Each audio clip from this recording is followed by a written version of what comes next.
Basically, we're asking legislators to try and live on the equivalent for 1 week that a family on welfare lives on in Minnesota on the MFIP, Minnesota Family Investment Program. And I just wanted to give a couple of quick facts. 100,000 receive cash assistance every month in Minnesota. 70,000 of this number are children. The cash grants, as they are now, put families 70% below the federal poverty level, and that means that 70,000 Minnesota children are living in extreme poverty. The last time the welfare grants were raised was in 1986, 27 years ago, and since then the cost of living has doubled. I am here to apologize to the families and to say that I couldn't take the challenge and that I made a commitment, but it was impossible. I just cannot leave with $437 a month. That's just impossible. Because I concluded I would have to go homeless. I would have to, because I couldn't pay my rent. I couldn't drive because I couldn't afford my car payment. I couldn't afford the gas. And I don't know how people do it. My son was born in 1983. I was a single mother. I received so in 83, probably less than it went up in 86. So I was on it was welfare back then. And I received that I was on it for, it must have been at least 7 years. And so I know what it's like to live off of that 436 and the only way that I was able to have a stable life was because of my family, my parents, and they struggle with housing. But that gave me an opportunity to take care of my son, so that sometimes I could work during the summer.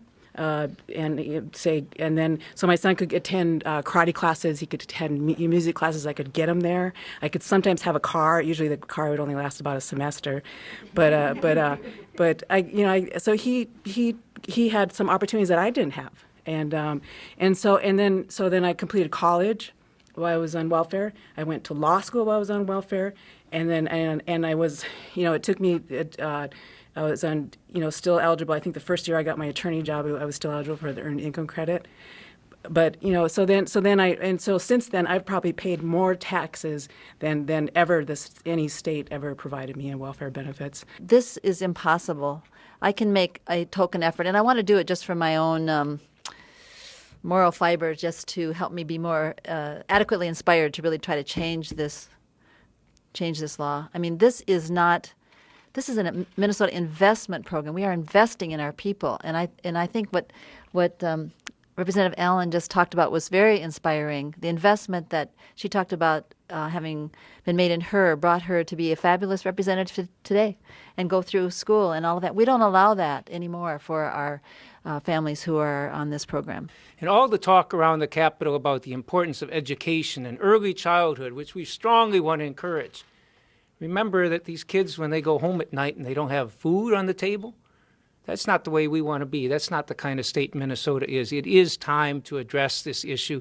Senator Eatons and Representative Allen's bill to double the grant. It's long overdue, and it's time to do it today. Every day it was a challenge for me and my family to struggle how to pay bills, how to get money for field trips. Mom, I need this because we're going on a field trip today. And it's sad when you got to look at your son and you say, maybe ask for a scholarship or something because I don't have the money to do it. The stereotypes that existed in the past still exist to this day. About a month ago, I was at a meeting with some people, and one of the questions I had was, what about those men coming from Chicago getting on our welfare? This doesn't exist at all. It's all families. Every person in the MFIB has children, and the states around us have a better rate than we do. Nobody would come to Minnesota for anything, and there's a 60-month cap. And another thing that people think is that if you have more children when you're on, quote, welfare, you'll get more payment. Nope. Even the MCCL objects to that, because here's another child born that has nothing to contribute to its well-being. It's a moral affront to all of us.